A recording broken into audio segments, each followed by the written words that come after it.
जी की online class में सभी विद्यार्थियों का हार्दिक स्वागत है। आज का हमारा जो पॉइंट है वो है निषेचन पश्च घटनाएं। देखो, इससे पहला जो प्रीवियस वीडियो था उसमें हमने बात की थी आवर्त बीजी जो पादप थे उनमें जो निषेचन है, डबल फर्टिलाइजेशन जो है उसकी क्रिया की बात की थी, द्विनिषेचन जो है उसकी क्रिया की बात की थी। और वहाँ हमने समझा था कि किस प्रकार से निषेचन की क्रिया होती है। आज हम बात करेंगे जब निषेचन की क्रिया हो गई तो निषेचन की क्रिया होने के बाद में आवर्त बीजी जो पादप हैं उनमें कौन कौन सी घटनाएं जो हैं वो पाई जाती हैं या देखने को मिलती हैं। तो निषेचन के बाद में निम्न घटनाएं संपन्न होती हैं। एक तो यहाँ है भ्रूण पोष, एंडोस्पर्म जो है उसका परिवर्धन होता है। उसके बाद में जो भ्रूण है उसका निर्माण होता है, बीज है वो बनता है, फल है उसका निर्माण होता है। या सबसे पहले हम देखें भ्रूणपोष जो है उस भ्रूणपोष का निर्माण किससे होता है। तो वहां जब मैंने आपको पढ़ाया था आवर्त बीजी पादपों में डबल फर्टिलाइजेशन की क्रिया होती है और त्रिक संलयन की क्रिया के दौरान जो प्राथमिक भ्रूणपोष केंद्रक बनता है जो एक त्रिगुणित केंद्रक था, उस केंद्रक से आगे भ्रूणपोष का क्या होगा, निर्माण होगा। उसके अलावा भ्रूण की बात करें तो द्विनिषेचन में एक जो नरयुग्मक था वो अंड कोशिका से संलयन करता है, अंड कोशिका से संलयन करके युग्मनज बनाता है। तो युग्मनज से किसका निर्माण होता है, भ्रूण का। बीजांड जो है वो बीज में चेंज होगा, अंडाशय जो है वो फल का क्या करेगा, निर्माण करेगा। तो फर्स्ट हम बात करें आज भ्रूणपोष की। अपना जो यहाँ वीडियो होगा वो केवल और केवल एंडोस्पर्म पे होगा, भ्रूणपोष पे होगा। तो सबसे पहले हम समझें जो भ्रूणपोष है वह भ्रूणपोष कहाँ बनेगा। तो भ्रूणपोष का जो निर्माण है ये एक बीजांड की संरचना है। इस बीजांड की संरचना में हम देखें तो ये अंदर वाला जो पूरा भाग है ये, इसे हम कह रहे हैं भ्रूण कोष, एम्ब्रियोसेक। और एम्ब्रियोसेक में ही क्या बनता है, भ्रूणपोष बनता है। तो यहाँ हम देखें इधर वाला सिरा बीजांड द्वारीय सिरा, इधर वाला सिरा निभागीय सिरा, ये अंदर भ्रूण कोष है। इस भ्रूण कोष में बीजांड द्वारीय सिरे की तरफ 3 कोशिकाओं का समूह देखने को मिलता है, जिसमें 2 सहायक कोशिकाएं, एक क्या कहलाती है, अंड कोशिका, बीच में 2 ध्रुवीय केंद्रक थे और निभागीय सिरे की तरफ प्रतिमुखी कोशिकाएं थी। जब निषेचन होता है तो निषेचन की क्रिया के दौरान जब पराग नलिका की सहायता से जो नर युग्मक हैं, एक पराग नलिका में कितने नर युग्मक थे, 2। ये जो दोनों नर युग्मक हैं, ये नर युग्मक जब भ्रूणकोष में पहुंचते हैं तो भ्रूणकोष में पहुंचने पर एक जो नर युग्मक था, एक नर युग्मक यहाँ किसके साथ, अंड कोशिका के साथ संलयन करता है। और जो नर युग्मक अंड कोशिका के साथ संलयन करता है वो निर्माण करता है यहाँ युग्मनज का। दूसरा जो नर युग्मक है वह केंद्रीय जो कोशिका है, अर्थात यहाँ 2 ध्रुवीय केंद्रक हैं। ये ध्रुवीय केंद्रक निषेचन से पहले आपस में मिलकर एक केंद्रीय कोशिका का क्या कर लेते हैं, निर्माण। दोनों 2 ध्रुवीय केंद्रक हैं, वह निषेचन से पहले द्वितीयक केंद्रक का क्या कर लेते हैं, निर्माण कर लेते हैं, द्वितीयक केंद्रक का निर्माण कर लेते हैं। तो दूसरा जो नरयुग्मक है वो किसके साथ संलयन करेगा, यहाँ द्वितीयक केंद्रक के साथ संलयन करेगा। और द्वितीयक केंद्रक के साथ संलयन करके यहाँ सबसे पहले त्रिगुणित प्राथमिक भ्रूणपोष केंद्रक का क्या करता है, निर्माण। और ये पूरी केंद्रीय जो कोशिका है बाद में चेंज हो जाती है किसके अंतर्गत, प्राथमिक भ्रूणपोष कोशिका में। और इस प्राथमिक भ्रूणपोष कोशिका से ही पूरे के पूरे भ्रूणपोष का क्या होता है, निर्माण होता है। तो यहाँ हम देखें तो जो भ्रूणपोष बनेगा वो भ्रूणपोष क्या है, जो त्रिक संलयन की क्रिया होती है, त्रिक संलयन की क्रिया के दौरान जो द्वितीयक केंद्रक है उससे एक नर युग्मक संलयन करके त्रिगुणित किसका निर्माण करता है, केंद्रक का निर्माण करता है, जिसे हम क्या कह रहे हैं, प्राथमिक भ्रूणपोष केंद्रक कह रहे हैं। यहां देखो 3 अगुणित केंद्रकों का संलयन होता है। एक अगुणित केंद्रक नर युग्मक का है, 2 अगुणित केंद्रक कौन से हैं, जो ध्रुवीय केंद्रक थे वो। तो यहाँ कितने केंद्रकों का संलयन हो रहा है, 3 का। तो 3 केंद्रकों का संलयन होता है, जिसे हमने क्या कहा था, त्रिक संलयन। तो जो भ्रूणपोष बनता है वो भ्रूणपोष त्रिक संलयन की क्रिया के दौरान बनता है, जिसमें सबसे पहले तो क्या बन गया, भ्रूणपोष केंद्रक, जिसकी सूत्र गुणिता क्या है, 3n है। प्राइमरी एंडोस्पर्म क्या बन गया, न्यूक्लियस, PEN बन गया। और अब जो पूरी कोशिका थी, ये केंद्रीय कोशिका, ये चेंज हो जाती है प्राथमिक भ्रूणपोष कोशिका में। किसमें बदल गई, प्राथमिक भ्रूणपोष कोशिका में। प्राइमरी एंडोस्पर्म किसमें बदल गई, सेल में बदल गई। यह त्रिगुणित कोशिका है और इस कोशिका से फिर किसका निर्माण होगा, भ्रूणपोष का क्या होगा, निर्माण होगा। अब इस भ्रूणपोष के संदर्भ में हम कुछ कॉमन सामान्य जानकारियों का पता करते हैं। ध्यान दो, सबसे पहला अपना जो पॉइंट है यहां मैंने लिख रखा है, त्रिक संलयन द्वारा बनने वाला प्राथमिक भ्रूणपोष जो केंद्रक है, उस भ्रूणपोष केंद्रक से ही किसका निर्माण होता है, भ्रूणपोष का। तो प्रश्न पूछ ले, भ्रूणपोष बनता है वो कौन सी प्रक्रिया के दौरान बनता है, कौन से निषेचन के दौरान बनता है, तो त्रिक संलयन के दौरान बनता है। और भ्रूणपोष बनेगा वो प्राथमिक भ्रूणपोष किससे बनता है, केंद्रक से बनेगा। और यहाँ भ्रूणपोष की बात करें तो जो भ्रूणपोष है ये एक प्रकार का कैसा ऊतक है, पोषक ऊतक है। क्यों है पोषक ऊतक, क्योंकि जो भ्रूणपोष की कोशिकाएं हैं, इस भ्रूणपोष की जो कोशिकाएं हैं ये पोषक तत्वों से भरपूर होती हैं, कार्बोहाइड्रेट है, प्रोटीन है, वसा है, आदि से भरपूर होती हैं। और ये परिवर्धित होने वाले भ्रूण को, अर्थात युग्मनज से जब किसका निर्माण होगा, भ्रूण का, तो उस भ्रूण को पोषण प्रदान करने का कार्य जो है वो किसके द्वारा किया जाएगा, भ्रूणपोष के द्वारा। तो यहाँ भ्रूणपोष एक प्रकार का कैसा ऊतक है, पोषक ऊतक है। क्लियर। यहाँ नेक्स्ट हम बात करें, जो भ्रूणपोष है वह भ्रूणपोष एक कैसी संरचना है, त्रिगुणित है। क्यों है, आवर्त बीजी जो पादप हैं, अधिकांश सभी आवर्त बीजी जो पादप हैं उनमें भ्रूणपोष का जो निर्माण हुआ है, ये देखो किसके दौरान हो रहा है, भ्रूणपोष का निर्माण निषेचन के बाद में हो रहा है। एक नर युग्मक केंद्रीय कोशिका से, एक नर युग्मक द्वितीयक केंद्रक से क्या करता है, क्रिया करता है। क्रिया करने के बाद में ही किसका निर्माण होगा, यहाँ प्राथमिक भ्रूणपोष केंद्रक और कोशिका, और फिर इससे क्या बनेगा, भ्रूणपोष। तो जो भ्रूणपोष बनता है यह भ्रूणपोष निषेचन के क्या बनता है, दौरान, अर्थात निषेचन होने के बाद में बनता है। इसलिए यहाँ 3 अगुणित केंद्रकों का संलयन होगा। इसलिए आवर्त बीजी जो पादप होंगे उनमें जो भ्रूणपोष होगा वो भ्रूणपोष सूत्र गुणिता के आधार पर कैसा है, त्रिगुणित। तो यहाँ से प्रश्न पूछता है, आवर्त बीजी पादपों में सूत्र गुणिता के आधार पर जो भ्रूणपोष है वो कैसा है, या उसकी जो सूत्र गुणिता है वो कैसी होती है। तो उसकी सूत्र गुणिता कैसी होगी, त्रिगुणित होगी। कैसी होगी, त्रिगुणित होगी। क्लियर। नेक्स्ट हम देखें, अनावर्त बीजी जो जिम्नोस्पर्म है, अनावर्त बीजी पादप है, उन अनावर्त बीजी पादपों में जो भ्रूणपोष है वह सूत्र गुणिता के आधार पर कैसा होगा, अगुणित होगा। तो यहां से भी प्रश्न बनता है कि जो अनावर्त बीजी जो पादप हैं उनमें जो भ्रूणपोष है वो सूत्र गुणिता के आधार पर कैसा है, तो कैसा है, अगुणित है। क्यों है यहाँ अगुणित, क्योंकि यह निषेचन के दौरान नहीं बनता है, निषेचन से पहले ही इनमें भ्रूणपोष का निर्माण हो जाता है। इसलिए इनकी जो सूत्र गुणिता होगी वो हमेशा कैसी होगी, अगुणित होगी। नेक्स्ट यहाँ देखें हम, भ्रूणपोष जो है अलग अलग वैज्ञानिकों ने अलग अलग समय पर जो भ्रूणपोष है उसको लेकर संशय था कि जो भ्रूणपोष है उसको हम एक भ्रूणपोष को हम एक बीजाणुदभिद, भ्रूणपोष को हम एक बीजाणुदभिद अवस्था कहें या युग्मकोदभिद अवस्था कहें। तो बाद में यहाँ वैज्ञानिकों ने भ्रूणपोष को एक बीजाणुदभिद क्या बताई है, अवस्था बताई है। तो भ्रूणपोष एक बीजाणुदभिद क्या होती है, अवस्था होती है। नेक्स्ट हम देखें, यहाँ कुछ अपवाद हमें देखने को मिलते हैं भ्रूणपोष से संबंधित, भ्रूणपोष से संबंधित कुछ अपवाद यहाँ देखने को मिलते हैं। जैसे कुछ आवर्त बीजी पादपों में भ्रूणपोष पाया ही नहीं जाता। क्यों, क्योंकि इनमें द्विनिषेचन की क्रिया होती ही नहीं है। जैसे हम देखें आर्किडेसी, पोडोस्टोमेसी, ट्रिपेसी कुल के जो प्लांट हैं, पादप हैं, उनमें भ्रूणपोष एब्सेंट होता है, भ्रूणपोष नहीं पाया जाता है।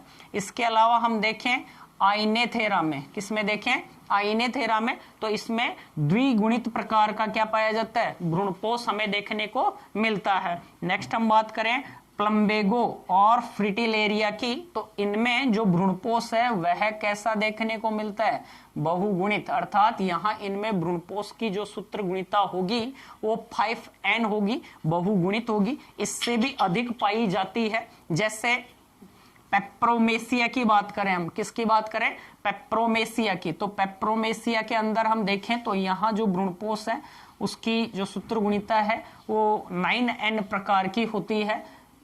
तो यहाँ भ्रूणपोष से संबंधित ये कुछ सामान्य जानकारी है, कृपया इनका एक बार स्क्रीनशॉट ले लें आप ताकि नोट आउट कर सकें।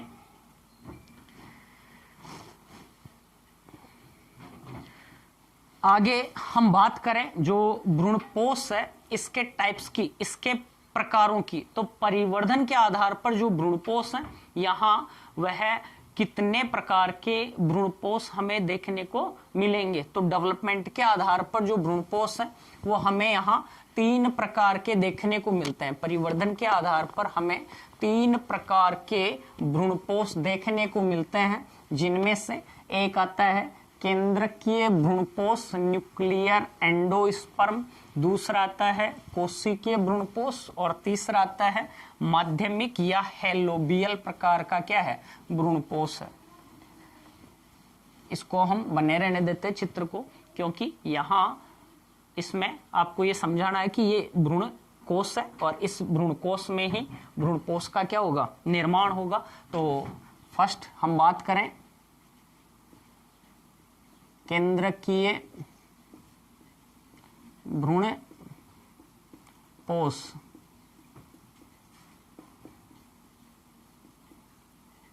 Nuclear endosperm.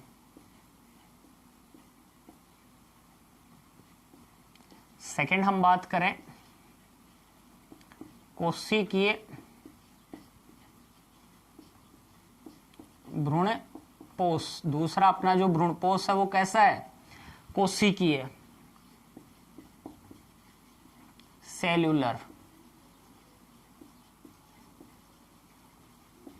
और तीसरा जो है वो है माध्यमिक, कैसा है, माध्यमिक भ्रूणपोष, या इसे कहते हैं हेलोबियल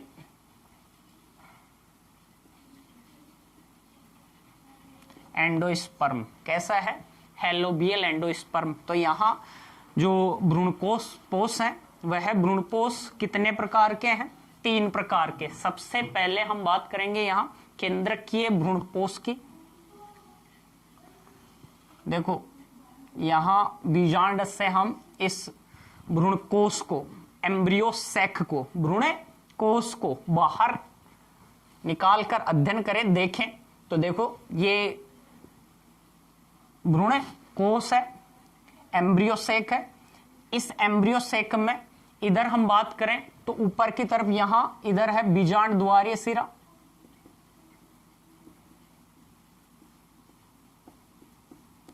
बीजांड द्वारीय सिरा, और इधर है निभाग, कैलाजा। निभागे सिरे की तरफ प्रतिमुखी कोशिकाएं थी जो निषेचन के दौरान प्रतिमुखी कोशिकाएं नष्ट हो जाती हैं, उनका कोई रोल नहीं होता है। बीजांड द्वारीय सिरे की तरफ क्या थी, 3 कोशिकाएं थी, जिनमें एक अंड कोशिका थी, 2 सहायक कोशिकाएं थी। निषेचन के दौरान सहायक कोशिकाएं नष्ट हो गई, जो अंड कोशिका है उसके साथ एक नर युग्मक ने क्या कर लिया, संलयन कर लिया, और संलयन से अब ये जो है ये किस में चेंज हो गया, युग्मनज, युग्मनज। अंड कोशिका किस में चेंज हो गई, युग्मनज में, जाइगोट में। और यहां हम बात करें तो जो केंद्रीय कोशिका थी उस केंद्रीय कोशिका से दूसरे नर युग्मक ने क्या किया था, संलयन किया था, तो दूसरे नर युग्मक ने संलयन किया था। अब यहाँ ये कहलाता है, ये जो केंद्रक बना, इस केंद्रक को कहा हमने प्राथमिक भ्रूणपोष केंद्रक, अर्थात केंद्रीय कोशिका के साथ दूसरा नर युग्मक संलयन करके त्रिगुणित प्राथमिक भ्रूणपोष केंद्रक बनाता है। क्या बनाता है, केंद्रक। और ये जो पूरी सेल है इसे हम क्या कह रहे हैं, केंद्रीय कोशिका, जो किस में चेंज हो जाएगी, प्राथमिक भ्रूणपोष कोशिका में। तो इस प्रकार से पूरी कोशिका से फिर भ्रूणपोष का क्या होगा, निर्माण।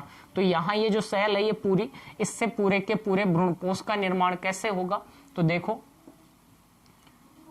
हम बात कर रहे हैं पहले केंद्रकीय भ्रूणपोष की। किसकी बात कर रहे हैं, केंद्र की। युग्मनज में विभाजन विदलन क्रिया द्वारा किसका निर्माण होता है, भ्रूण का निर्माण होता है। एम्ब्रियो बनता है इधर, तो भ्रूण का निर्माण होगा। और जो प्राथमिक भ्रूणपोष जो कोशिका है, उस भ्रूणपोष कोशिका में ये जो केंद्रक है, सबसे पहले इस केंद्रक में, प्राथमिक भ्रूणपोष जो केंद्रक है, इस केंद्रक में मुक्त समसूत्री विभाजन होंगे। इस केंद्रक में मुक्त समसूत्री विभाजन होंगे। तो सबसे पहले प्राथमिक जो भ्रूणपोष केंद्रक है, इस भ्रूणपोष केंद्रक में अनेक मुक्त समसूत्री विभाजन होते हैं। और केंद्रक विभाजन की क्रिया के दौरान यहाँ कोशिका द्रव्य का विभाजन नहीं होता, यहाँ केवल केंद्रक का ही विभाजन होता है, कोशिका द्रव्य का विभाजन नहीं होता, अर्थात कोशिका भित्ति का क्या नहीं होता है, निर्माण। तो इस प्रकार से एक ही कोशिका में बहुत सारे क्या बन गए, यहाँ केंद्रक बन गए। तो ये फ्री न्यूक्लियस है बहुत सारे। अब हम देखें आगे, जैसे जैसे परिवर्तन होगा, मध्य में एक रिक्तिका का क्या हो जाएगा, निर्माण। यहां हम बात कर रहे हैं, ये अपना एम्ब्रियो है, भ्रूण है।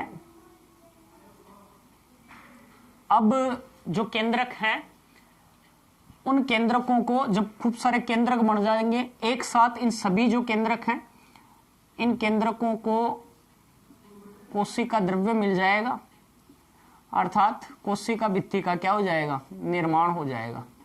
तो अब जो केंद्रकीय भ्रूणपोष है वह किस में चेंज हो जाएगा, कोशिकीय भ्रूणपोष में। किस में चेंज हो जाएगा, ये रिक्तिका है और ये भ्रूण है बीजांड द्वारीय सिरे की तरफ। और यहाँ प्रारंभ में भ्रूणपोष जो था वो कैसा था, मुक्त केंद्रकीय था, केवल केंद्रक का विभाजन हो रहा था, कोशिका द्रव्य का विभाजन नहीं हुआ, अर्थात कोशिका भित्ति का निर्माण नहीं हुआ। लेकिन अंत में जो केंद्रकीय भ्रूणपोष है वो किस में चेंज हो गया, कोशिकीय भ्रूणपोष में, अर्थात इनमें भी कोशिका भित्ति का क्या हो गया, निर्माण हो गया। तो कोशिकाओं का क्या हो गया, निर्माण। तो परिधि की तरफ ये क्या बन गई, कोशिकाएं, बीच में एक क्या है, रिक्तिका यहाँ देखने को मिलती है।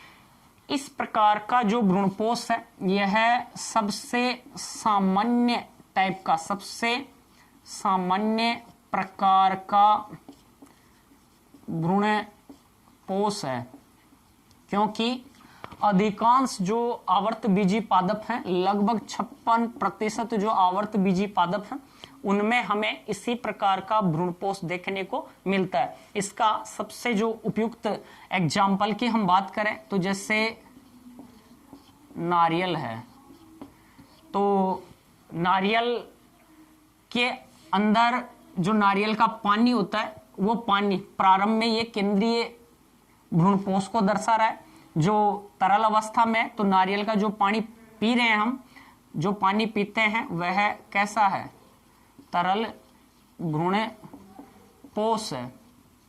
और उसके बाद में बीच में रिक्तिका बन जाती है और केंद्रकों को कोशिका द्रव्य मिल जाता है और कोशिका भित्ति का क्या हो जाता है, निर्माण, अर्थात परिधि की तरफ चले गए ये सभी केंद्रक। और अब कोशिकाओं में क्या हो गए, चेंज हो गए।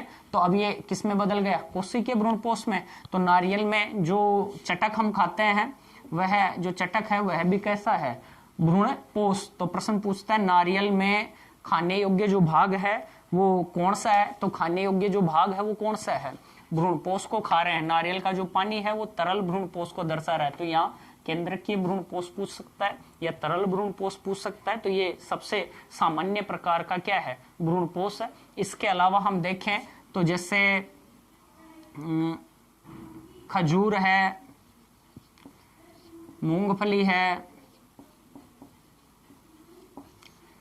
आदि के अंतर्गत भी इसी प्रकार का भ्रूणपोष देखने को मिलता है, या हम कह रहे हैं कि अधिकतर जो आवर्त बीजी पादप होंगे उनमें इसी प्रकार का भ्रूणपोष देखने को मिलेगा, जो प्रारंभ में तो कैसा है, केंद्रकीय, और बाद में कैसा हो गया, कोशिकीय भ्रूणपोष के अंतर्गत क्या हो गया, चेंज हो गया।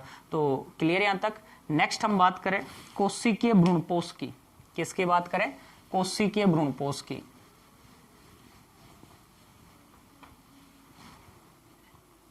देखो ये यहां हमने बात की, ये अंदर बीजांड में क्या है, भ्रूण कोश है। इधर बीजांड द्वारीय सिरा, इधर निभागीय सिरा। बीजांड द्वारीय सिरे की तरफ यहां अंड कोशिका से एक नर युग्मक का संलयन हो गया, तो क्या बन गया था, युग्मनज। क्या बन गया था, युग्मनज। और प्रतिमुखी कोशिकाएं नष्ट हो गई थी, बीच में जो द्वितीय केंद्रक था उसके साथ दूसरे नर युग्मक ने संलयन किया, अर्थात त्रिक संलयन की क्रिया हुई। यहाँ इसे तो हमने कहा था सिनगेमी युग्मन संलयन कहा था, और दूसरा त्रिक संलयन हो रहा है, जिसके दौरान यहाँ किसका निर्माण हो गया, त्रिगुणित भ्रूणपोष क्या बना, केंद्रक बना। और इसके बाहर जो ये कोशिका है, ये पूरी भ्रूणपोष क्या बना लेगी, कोशिका, जिससे पूरे के पूरे भ्रूणपोष का क्या होगा, निर्माण होगा। तो देखो कोशिकीय भ्रूणपोष में क्या होता है, कोशिकीय भ्रूणपोष में ये होगा, इधर बीजांड द्वारीय सिरे की तरफ जो युग्मनज बना उसमें विभाजन विदलन क्रिया द्वारा वो तो किसका निर्माण कर रहे हैं, यहाँ भ्रूण का निर्माण करेगा। और सबसे पहले जो भ्रूणपोष केंद्रक है, इस भ्रूणपोष केंद्रक में प्रथम विभाजन होगा। यहाँ प्रथम विभाजन के दौरान कितने, 2 केंद्रकों का क्या होगा, निर्माण होगा। और दोनों केंद्रक बनने के तुरंत बाद में, 2 केंद्रक बनने के तुरंत बाद में कोशिका द्रव्य का विभाजन हो जाएगा, अर्थात कोशिका भित्ति का क्या हो जाएगा, निर्माण हो जाएगा। तो इस प्रकार का भ्रूणपोष, जिसमें प्राथमिक भ्रूणपोष जो केंद्रक है उसमें केंद्रक विभाजन के तुरंत बाद कोशिका द्रव्य का भी विभाजन होता है, कोशिका भित्ति का क्या होता है, निर्माण होता है। तो कोशिका भित्ति का निर्माण होने से यहाँ तुरंत बाद में जो बहुत सारी कोशिकाएं हैं वो बन जाएंगी, और ऐसा जो भ्रूणपोष बनेगा वो क्या कहलाएगा, कोशिकीय भ्रूणपोष। देखो इस प्रकार से बनेगा। इधर तो क्या आ गया अपना एम्ब्रियो, भ्रूण आ गया, क्या आ गया, भ्रूण, भ्रूण है। और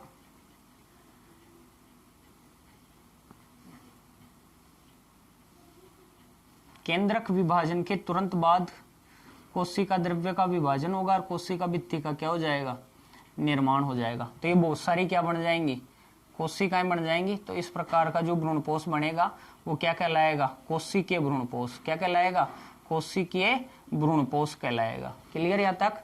तो ये कोशिकीय भ्रूणपोष। भ्रूणपोष की हम बात करें तो यहाँ बाहर जो है ये बीजांड काय की जो कोशिकाएं हैं इनसे ये क्या है, घिरा हुआ है।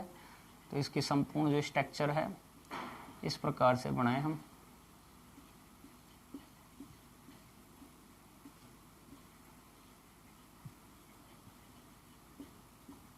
इस प्रकार का जो भ्रूणपोष है, इस प्रकार का जो भ्रूणपोष है, इसमें जो भ्रूणपोष कोशिकाएं हैं उनमें पोषक पदार्थों की मात्रा कम होती है। तो इनमें चूस्कांग किसका निर्माण होता है, चूस्कांग का क्या होता है, निर्माण, ताकि बाहर के ऊतकों से जो भ्रूणपोष की कोशिकाएं हैं वो चूस्कांग की सहायता से क्या कर सके, पोषक तत्व ले सके और परिवर्धित होने वाला जो भ्रूण है उसको क्या दे सके, पोषण दे सके। तो जो चूस्कांग है वह किस प्रकार के भ्रूणपोष में बनता है, तो चूस्कांग किस प्रकार के भ्रूणपोष में, कोशिकीय प्रकार के भ्रूणपोष में देखने को मिलेगा। और सबसे जो सुसंगठित प्रकार का जो भ्रूणपोष है वह कोशिकीय प्रकार का भ्रूणपोष है। लगभग हम बात करें तो जो 25% आवर्त बीजी जो पादप हैं उनमें हमें कैसा भ्रूणपोष देखने को मिलता है, कोशिकीय प्रकार का भ्रूणपोष देखने को मिलता है। केंद्रकीय की बात करें तो लगभग 56% जो आवर्त बीजी पादप हैं उनमें हमें केंद्रकीय भ्रूणपोष देखने को मिलता है। तो यहाँ कोशिकीय भ्रूणपोष अपना कंप्लीट हुआ। यहाँ हम बात करें जो कोशिकीय भ्रूणपोष है, ये कोशिकीय भ्रूणपोष कौन कौन से पादपों के अंतर्गत हमें देखने को मिलता है। तो जैसे हम देखें गेमोपेटली कुल के पादप हैं उनमें देखने को मिलता है। इसके अलावा धतूरा है, पिटूनिया है, बालसम है आदि जो पादप हैं इनमें हमें किस प्रकार का भ्रूणपोष देखने को मिलता है? कोशिकीय प्रकार का भ्रूणपोष देखने को मिलता है। प्रश्न पूछता है सबसे सामान्य प्रकार का जो भ्रूणपोष है वो किस में पाया जाएगा, कौन सा है? केंद्रकीय भ्रूणपोष है। सबसे विकसित प्रकार का जो भ्रूणपोष है वो कौन सा है? तो सबसे विकसित प्रकार का भ्रूणपोष कौन सा है? कोशिकीय भ्रूणपोष जो है वो सबसे विकसित प्रकार का यहाँ क्या है? भ्रूणपोष है। नेक्स्ट थर्ड जो भ्रूणपोष अपना वो है माध्यमिक। कौन सा है? माध्यमिक भ्रूणपोष। तीसरा जो भ्रूणपोष अपना वो है माध्यमिक भ्रूणपोष। तो यहां भी सबसे पहले जैसे ये था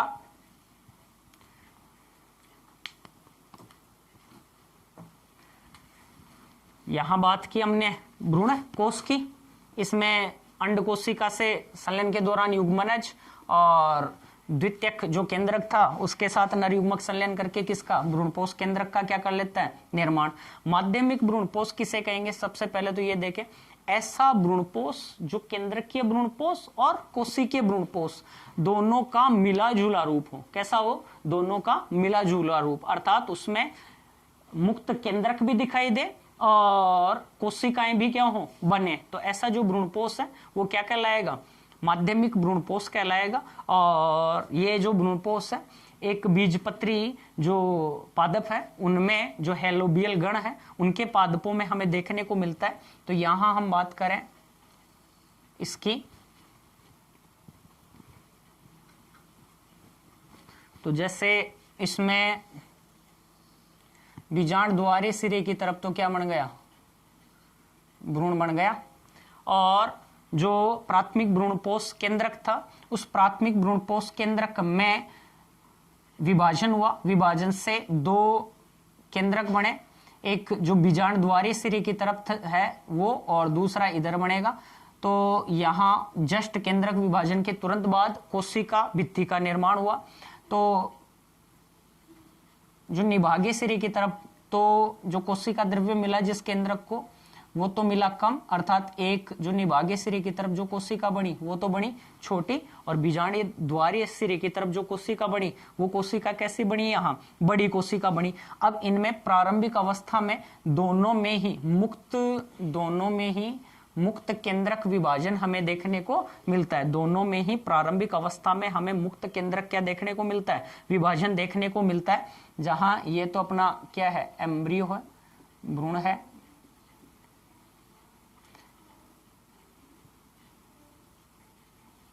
ये देखो इसमें मुक्त केंद्रक विभाजन हो रहा है प्रारंभिक अवस्था में, जो बीजांड द्वारीय सिरे की तरफ जो कोशिका थी उसके केंद्रक में, और जो निभागीय सिरे की तरफ की कोशिका थी उसके केंद्रक में भी मुक्त केंद्रक विभाजन होता है।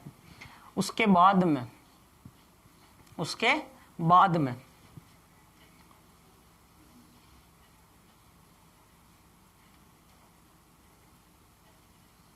जो बीजांड द्वारे सिरे की तरफ वाली जो बड़ी कोशिका है उसके जो केंद्रक है उसके केंद्रकों को कोशिका भित्ति क्या हो जाएगी? उसके केंद्रकों को कोशिका द्रव्य मिल जाएगा और वहां कोशिका भित्ति का क्या हो जाएगा? निर्माण। तो अब यहां जो केंद्रक थे वो तो क्या हो गए? कोशिकीय हो गए। इस प्रकार से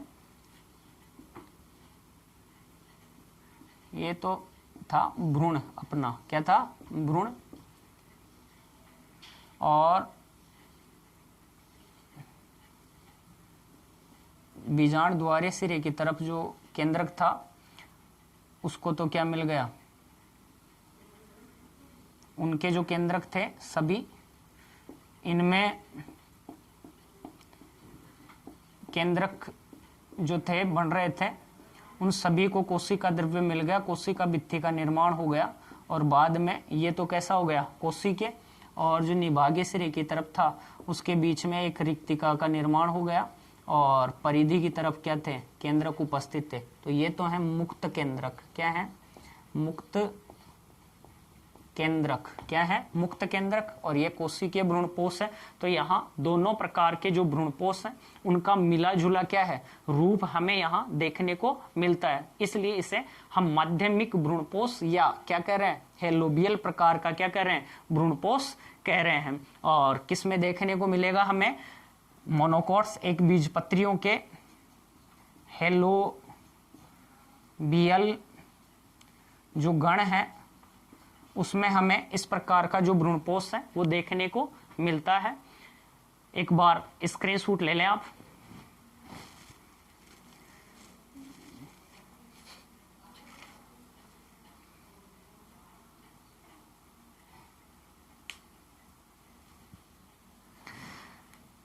तो ये तो थे सबसे कॉमन सामान्य प्रकार के भ्रूणपोष।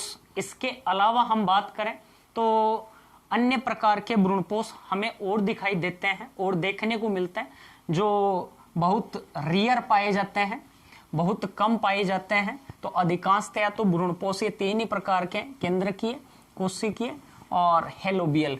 कुछ रेयर प्रकार के भ्रूणपोष और हमें देखने को मिलता है, जिसमें एक तो आता है रूमिनेट भ्रूणपोष और एक आता है मोजेक भ्रूणपोष। एक तो देखने को मिलता है रूमिनेट भ्रूणपोष, रूमिनेट भ्रूणपोष, और एक मिलता है हमें मोजेक, मोजेक भ्रूणपोष। रूमिनेट जो भ्रूणपोष है रूबियेसी कुल के जो पादप हैं उनमें देखने को मिलता है। इसके अलावा जैसे सुपारी है उसमें यह हमें देखने को मिलता है। ऐसा भ्रूणपोष जिसमें बाहरी और आंतरिक कारकों के दबाव के कारण इसकी जो संरचना है वो क्या हो जाती है, बदल जाती है या चेंज हो जाती है। तो इसकी जो शेप एंड साइज की हम बात करें तो शेप एंड साइज जो है वो यहाँ पर क्या हो जाती है, चेंज हो जाती है। या हम कह सकते हैं कि हमें कैसी नजर आती है, ये उबड़ खाबड़ दिखाई देता है। कैसा दिखाई देता है? उबड़ खाबड़ प्रकार का जो भ्रूणपोष है वो देखने को मिलता है। तो उसे हम रूमिनेट भ्रूणपोष कहते हैं। और रियर बहुत कम, जैसे सुपारी में इस प्रकार का भ्रूणपोष देखने को मिलता है। नेक्स्ट अपना जो भ्रूणपोष आता है उसकी हम बात करें तो यहाँ ये भ्रूणपोष है मोजेक भ्रूणपोष। कौन सा है? मोजेक भ्रूणपोष। इस प्रकार के भ्रूणपोष की बात करें तो जैसे मक्का है, मक्का में इस प्रकार का जो भ्रूणपोष है वो हमें देखने को मिलता है। इस भ्रूणपोष के अंतर्गत होता क्या है, स्टार्च व शर्करा, स्टार्च व शर्करा के कारण जो इस प्रकार का जो भ्रूणपोष होगा उसमें हमें रंगीन प्रकार के क्या देखने को मिलेंगे, धब्बे से दिखाई देंगे। अर्थात पूरा जो भ्रूणपोष होगा यहाँ ये भ्रूणपोष समरूपी नहीं होगा। क्या नहीं होगा? समरूपी, एक रूप में नहीं दिखाई देगा। कहीं पर स्टार्च का जमा हो जाता है, कहीं पर शर्करा का जमा हो जाता है। तो ऐसा जो भ्रूणपोष है वो हमें समरूपी दिखाई नहीं देता, जैसे मक्का में इस प्रकार का भ्रूणपोष हमें देखने को मिलता है। इसके अलावा जैसे यहाँ हम देखें जो भ्रूणपोष है अधिकांश आवर्त बीजियों में उस भ्रूणपोष की जो कोशिकाएं हैं वो कोशिकाएं कैसी होती हैं, त्रिगुणित होती हैं, 3n होती हैं। लेकिन जैसे टमाटर, पिटूनिया आदि में देखें तो भ्रूणपोष की कुछ कोशिकाएं त्रिगुणित होंगी तो कुछ कोशिकाएं यहाँ हमें कैसी दिखाई देती हैं, द्विगुणित प्रकार की कोशिकाएं यहाँ हमें देखने को मिलती हैं। इसके अलावा हम कुछ शब्दों को समझें जो कई बार कंपटीशन एग्जाम्स में पूछ लिए जाते हैं। जैसे एक यहाँ पर आता है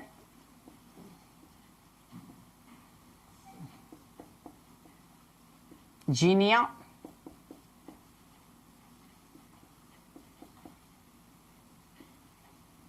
और मेटाजीनिया। तो जीनिया क्या है और मेटाजीनिया क्या है, इन दोनों शब्दों की यहां हम बात करें तो जीनिया किसे कहेंगे और मेटाजीनिया किसे कहेंगे।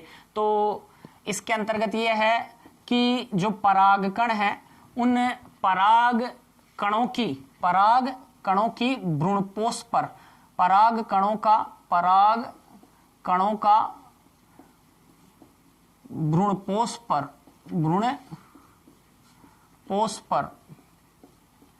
पड़ने वाला प्रभाव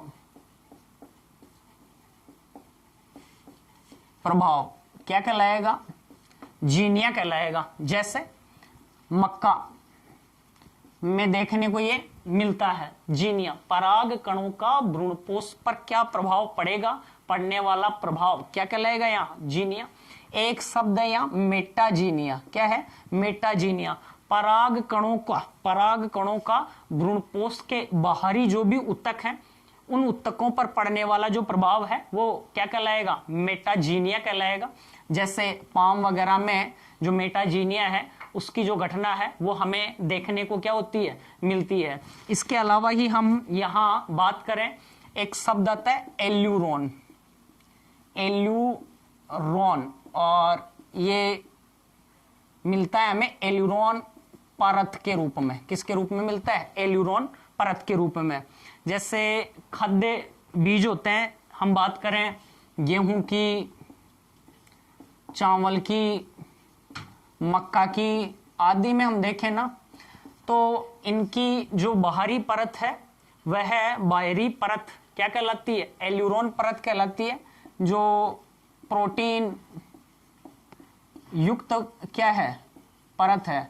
तो खाद्य जो बीज हैं उनकी जो बाहरी स्तर है, बाह्य जो परत है, उसे हम क्या कहते हैं? एल्यूरोन परत कहेंगे, जो प्रोटीन पदार्थ युक्त क्या होती है? परत होती है। तो यहाँ आज हमारा जो भ्रूणपोष था, उस भ्रूणपोष का जो डेवलपमेंट है वो कंप्लीट होता है। अब इसमें हम आगे देखें भ्रूणपोष के कार्य, फंक्शंस ऑफ एंडोस्पर्म। भ्रूणपोष क्या क्या कार्य करता है? तो यहाँ पहला जो भ्रूणपोष का कार्य है वो है कि यह परिवर्धित होते हुए भ्रूण को क्या देता है? पोषण देता है। क्या देगा? पोषण। जैसे हमने पीछे बात की थी, एक प्रकार का पोषक उत्तक है। भ्रूणपोष की जो कोशिकाएं हैं वह कार्बोहाइड्रेट, वसा, प्रोटीन से भरपूर होती हैं और परिवर्धित होने वाले भ्रूण को क्या देती हैं? पोषण उपलब्ध करवाती हैं। दूसरा, जब नवोद्भिद बीज अंकुरण के समय